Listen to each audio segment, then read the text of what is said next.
आज प्रधानमंत्री के 75वें जन्मदिन के मौके पर डोनाल्ड ट्रंप उनको विश करने वालों में सबसे पहले लोगों में से थे और उन्होंने सोशल मीडिया पर पोस्ट करके लिखा कि just had a wonderful phone call with my friend prime minister Narendra Modi. इसका मतलब ये बात कल रात को हो गई होगी।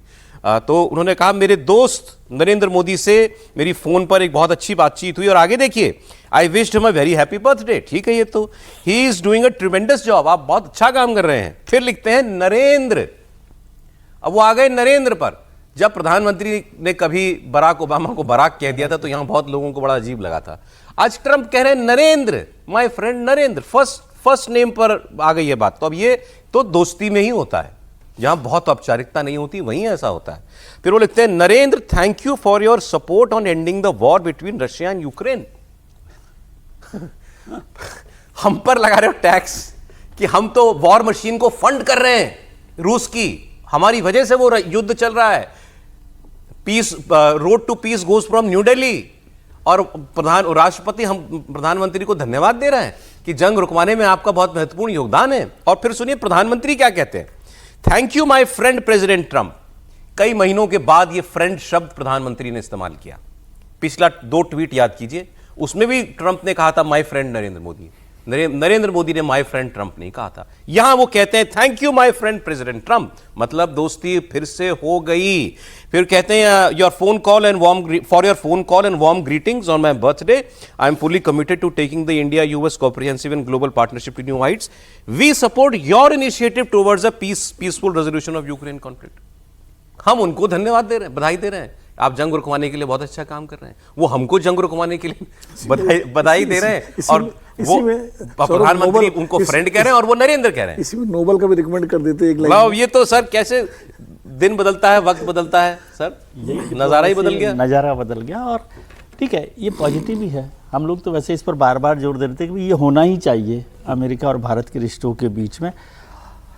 और फिर देर आए दुरुस्त आए, जैसे ट्रंप साहब को समझ में आई ये दोस्ती दोबारा हो गई सर, क्या लग रहा है? अभी तक तो देखो भारत की तरफ से तो दोस्ती पहले भी ऐसे नहीं टूटी थी, लेकिन वो ट्रंप साहब नाराज थे। अब मैं पर्सनल बात कर रहा हूं सर, दोनों लीडर्स में मेरे ख्याल से बेहतर हुआ है। फिर से यदि आप कहें, यदि कुछ लोग इस पर भी नाराज भी टूटी नहीं थी, वो तो ट्रंप साहब तो कह रहे थे my friend my terrific Narendra Modi और ये, और जब नरेंद्र पर वो आ गए कि नरेंद्र, तो इसका मतलब है कि एक दोस्ती के लेवल पर आप आ गए। डिप्लोमेसी में अनौपचारिक शब्दों कल की बातचीत अच्छी रही। और बर्थडे पर बातचीत हुई है तो एक नॉर्मल बातचीत होती है कि बर्थडे पर विश कर रहे हैं। उनके पास पहला मौका इसलिए भी था क्योंकि हमारे यहाँ पर रात को 12 बजे से नहीं करते, उनके समय दिन हो रहा है, तो इसलिए उनको पहले मौका मिला।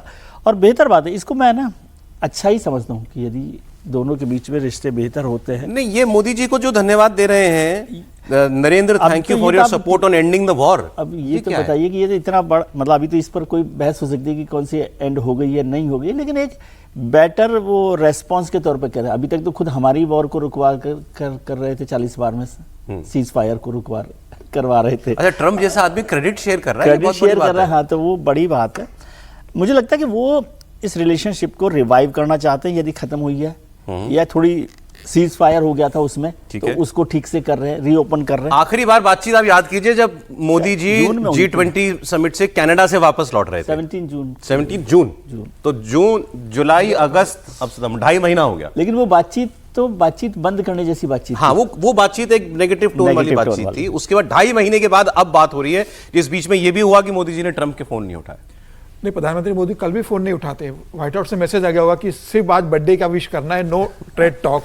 जब ये कंफर्म हो गया होगा कि सिर्फ जन्मदिन की शुभकामनाएं के लिए फोन किया, तो प्रधानमंत्री मोदी कॉल पर आए होंगे, मुझे लगता है। और एक अच्छी शुरुआत है जिस तरीके से प्रधानमंत्री मोदी को उन्होंने जिस मतलब ऊर्जा से भरपूर उनका जो ट्वीट अगर आप देखेंगे तो गर्मजोशी से भरा हुआ ट्रंप का ट्वीट है इसके अंदर। और बता रहा है कि भाई कि जो पिछले समय से उन्होंने लगातार भारत के ऊपर जो सैंक्शंस लगाए, आज पेनल्टी लगाई है, जिस तरीके से उनका रुख रहा है भारत को लेकर, अब उनको ये लग रहा है कि भाई अब पाकिस्तान कह चुका है कि भाई भारत और पाकिस्तान के बीच में सीज फायर किसी तीसरी शक्ति के कारण नहीं हुआ है। तो अब ट्रंप को लग रहा होगा कि अब भाई मैं अभी तक कह रहा था पाकिस्तान समर्थन कर रहा था, अब तो पाकिस्तान ने भी कह दिया है कि भाई इसमें किसी तीसरे देश का दखल नहीं है। तो अब ट्रंप को अपनी गलती का एहसास हो रहा है और फिर बर्थडे जैसा तो दिन बहुत अच्छा होता है, खराब संबंधों को ये सर क्लियर लग रहा है, ऐसा आपको लग रहा है कि ये ईगरनेस ट्रंप में है कि रिश्ते सुधारने? निश्चित रूप से देखिए, दो तीन रीजन नजर आ रहे हैं। जिस तरीके से ट्रंप लगातार ट्वीट कर रहे हैं, जिस तरीके से प्रधानमंत्री मोदी को अपना माय फ्रेंड कहकर बोल रहे हैं, जिस तरीके से उन्होंने अपने बहुत करीबी व्यक्ति को भारत में राजदूत बनाकर भेजा है, उनके जो विदेश मंत्री, उनके भी जो बयान अब जिस तरीके से आ रहे हैं, वो ट्रेड डील को लेकर वो जिस तरीके से बता रहे हैं कि भाई अभी पॉजिटिव होने वाला है, और फिर रूस यूक्रेन को युद्ध रोकने के लिए प्रधानमंत्री मोदी को उसकी क्रेडिट देना, ये भी एक बहुत बड़ा मैसेज है इसके पीछे निश्चित रूप से।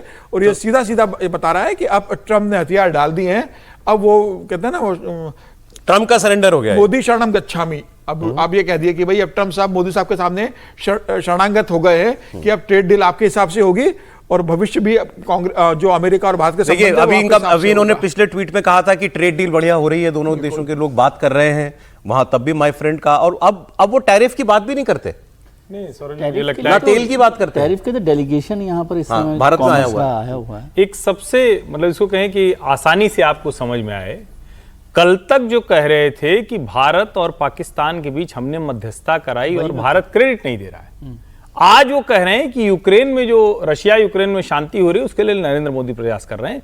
ये सबसे बड़ा, अगर आप कहें कोई पैरामीटर अगर आप सेट करें तो वो सबसे बड़ा है। इसका सीधा सा मतलब हुआ, जो आप बार बार कह रहे हैं कि क्या पर्सनल लेवल पर, तो इसका मतलब ट्रंप लौटकर 2016 से 20 में पहुंच गए हैं। यानी अब आगे यहां से जो बात होगी, हम लोग मान सकते हैं कि अगर कोई चेंज नहीं हुआ तो भारत और अमेरिका के रिश्ते बहुत सरपट जाने वाले हैं, बहुत तेज दौड़ने वाले। मैं तो इसको और बड़ी बात मानता हूं, अगर पर्सनल रिश्तों में गर्माहट दोबारा लौट रही है विनोद जी, मतलब अमेरिका का राष्ट्रपति है, जिस तरीके से भारत ने बताया भाई हमें नहीं समझ में आ रहा आपका व्यवहार और ये व्यवहार गलत है, और प्रधानमंत्री ने एक तरीके से इग्नोर किया ना उनको, बिल्कुल, उसके बाद अमेरिका के राष्ट्रपति को अब लाइन पर आना पड़ा। देखो, ये अमेरिका के राष्ट्रपति हैं और तो ट्रंप साहब हैं, तो वैसे भी अमेरिका, मैं उस शब्द इस्तेमाल नहीं करूंगा, थोड़ा नेगेटिव हो जाएगा अमेरिका के लिए, लेकिन जिसको हमारे यहाँ कहा था ना कि सियासी चालाकी या धूर्तता शब्द जो है, वो मतलब घाघपना जो है, वो अमेरिका में बहुत कूट कूट के भरा हुआ है। वो कब कहाँ कैसे बदलते हैं, ये अभी हमारे यहाँ एक कहावत है अवधि में कि बातन बतासा फोड़ रहे हो लाला, यानी बातों की आप तो बहुत अच्छी कर रहे हो, ठीक है, आपने अच्छी बात है, आपने प्रधानमंत्री को हमारे विश किया, आप दिखा रहे हो कि हाँ हम संबंध सुधारना चाहते हैं। सवाल ये है कि आपकी जो टीम आई हुई है वो किस तरह के ट्रेड डील करती है, और क्या जो टैरिफ आपने लगा रखा है 50%, 25 प्लस 25, उसमें कितना कम, उसमें पहले 25 तो पेनल्टी हटाई है, पहले वो 25 पे बाद में बात होगी। आपको लग रहा है कि उस तरफ बढ़ रहा है मामला? नहीं, बातों से तो लग रहा है, लेकिन एक्शन में कब आता है वो महत्वपूर्ण है। इसलिए जब एक्शन में आ जाएगा उस दिन तो हम बिल्कुल कहेंगे कि ये सही बात है। मैं सहमत हूं आपसे। ये क्या मतलब ये प्रूफ पहला यही होगा? हाँ, प्रूफ पहला यही होगा, कम से कम जो पेनल्टी लगाई आपने, पेनल्टी हटाइए आप, बाकी 25% टर्न में उसमें बात होगी। तो वो जो आपने जबरदस्ती, एक तरफ आप कह रहे हो यूक्रेन के युद्ध में भारत मदद कर रहा है रुकवाने में, तो हटाइए पेनल्टी फिर। सही बात है, उसी के लिए तो पेनल्टी लगाई, उसी के पेनल्टी लगाई थी आपने, तो अपनी बात पे आप उसको एक्शन में बदलिए। विजय जी, बात तो सही है। उसका मैसेज ये दे दिया ना उन्होंने, जब वो कह रहे हैं कि रूस यूक्रेन के में शांति का काम, मैं उसको युद्ध रुकवाना तो अभी नहीं मानता क्योंकि युद्ध तो रुका नहीं है, लेकिन शांति के लिए भारत प्रयास कर रहा है। और ये एक बिल्कुल कंट्रास्ट है कि एक तरफ आप सीज फायर के लिए भी क्रेडिट अपने आप ले रहे हो भारत और पाकिस्तान के बीच में, और दूसरी तरफ रूस और यूक्रेन के बीच भारत को क्रेडिट दे रहे हैं। देखिए, स्टेप बाय स्टेप होता है, और इसका मैसेज यही है कि वो पेनल्टी तो आपकी हटी जाएगी, हटेगी। हाँ, और अभी ये जो ट्रेड डील के लिए लोग आए हुए हैं वो इस पर काम करेंगे, क्योंकि अब वो वहां पर तो ऐसे नहीं बोलेंगे, ठीक है जब ये बात होगी तो आगे आ जाएगी। नहीं, ये दोनों देशों की तरफ से जो बयान आए हैं पॉजिटिव ये बताएं कि वो कल की बातचीत बहुत सकारात्मक, बहुत सकारात्मक है। यूं भी समझिए ना, अब उन्होंने जिस वक्त ये लगाया तो धमकाते हुए लगाया था। अब ऐसा थोड़ी ना वो कहेंगे अच्छा आज हम धमकी वाला हटा ले रहे हैं, कल वो वाला हटाएंगे, ऐसा नहीं होगा। अब जिस दिन बायलैटरल ट्रेड एग्रीमेंट दोनों के बीच में साइन हो जाएगा या फाइनलाइज हो जाएगा, तब हम कहेंगे कि अब पिछले कई दिनों में अगर आपने नोटिस किया, नवारों को छोड़ दीजिए, वो तो कुछ भी बोलते हैं, लेकिन इनके जो कॉमर्स सेक्रेटरी हैं, वो दाढ़ी वाले शख्स, वो देखे उनके बयान आपने? वो हमारे यहाँ जैसे पीयूष गोयल है, उनके समकक्ष आप मानिए उनको, वो बार बार ये कह रहे हैं, और उससे ट्रंप की मजबूरी और जरूरत जाहिर होती है। उन्होंने अभी एक बयान दिया कि भारत कहता है कि हम 140 करोड़ का देश है, तो हमसे एक बोरी कॉर्न नहीं खरीद सकते हो, मक्का नहीं खरीद सकते हो, अगर इतना बड़ा आप देश हो और इतने सारे लोग हैं आप। तो ये है उनकी जरूरत। वो अपने, उनका जो वाइट फार्मर है उसका जो उत्पाद है उसको मार्केट दिलाना है। तो वही तो हमारे लिए सबसे बड़ी वही लड़ाई है उनकी। लड़ाई है कि हम अपने किसानों को मक्का खरीदेंगे, तुम्हारा मक्का खरीदेंगे भाई। हाँ। हमारे किसान क्या करेंगे?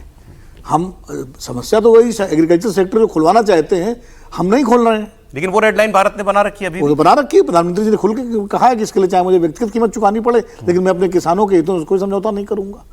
तो भारत ने तो एक तरह से मैसेज दे दिया है। अभी ट्रंप साहब को और अमेरिका को सोचना है कि वो कितनी गुंजाइश दे करके, हाँ हो सकता है, मैं एक बताऊं आपको, जब समझौता होता है तो कुछ लेन देन होता है, हो सकता है कुछ चीजों में भारत उनको रिलैक्सेशन दे, कुछ माइनर वो होता है, वो करना पड़ेगा, वो डील है, डील में होता है कि भाई कुछ दीजिए कुछ लीजिए। लेकिन बड़े स्तर पर अगर वो चाहेंगे पूरा एग्रीकल्चर सेक्टर भारत खोल दे तो वो मुमकिन नहीं लगता मुझे। और देखिए वो लोग, यही लोग, ये जो मैं आपको बता रहा हूं, उनके कॉमर्स सेक्रेटरी, इनके ट्रेड से बाकी लोग क्या कह रहे थे कि भारत माफी मांगेगा और बातचीत की मेज पर आएगा। और यहाँ उल्टा दिखाई पड़ रहा है। ग्रेट फ्रेंड नरेंद्र हो अभी तो उल्टा लग रहा है। ग्रेट फ्रेंड नरेंद्र हो गया, उल्टा हो गया। अब वो बातचीत पे आए, वो भारत आए बातचीत के लिए। कौन का जो है ना इंपोर्ट हो सकता है, मैं आपको बता रहा हूँ, वहां से हो सकता है। हाँ, अमेरिका से भारत के लिए। अगर भारत को अमेरिका की शर्तों पर अगर ट्रेड करना होता तो 6 दौरे की बातचीत की जरूरत नहीं पड़ती। और 7वीं बार जब अब आए हैं, भले वो 6 का हटा दो, तो अगर वो भारत अगर बातचीत कर रहे हैं तो ये तय है कि भारत ने बहुत स्पष्ट पहली बार ही कह दिया था कि भाई हमारे किसानों के हितों से हम समझौता नहीं करेंगे, हमारी डेयरी प्रोडक्ट को लेकर हम हितों का समझौता नहीं करेंगे, और ऐसा कोई भी हम आपकी बात नहीं मानेंगे जिससे भारत के किसी व्यवसायी हित या भारत के किसी बड़े वर्ग को नुकसान उठाना पड़ेगा, हम उसमें सहमत नहीं होंगे। और मुझे लग रहा है कि तमाम दबाव के बाद अब ट्रंप को समझ में आ गया है कि भारत और प्रधानमंत्री मोदी किसी भी दबाव में झुकने वाला नहीं है। तो अब भारत के साथ विन विन सिचुएशन में बिजनेस किया जाए जिसमें भारत का हित होगा, भारत उसमें आपसे व्यवसाय करेगा, और अब भारत के टर्म्स के ऊपर आपको ज्यादा व्यवसाय करना पड़ेगा।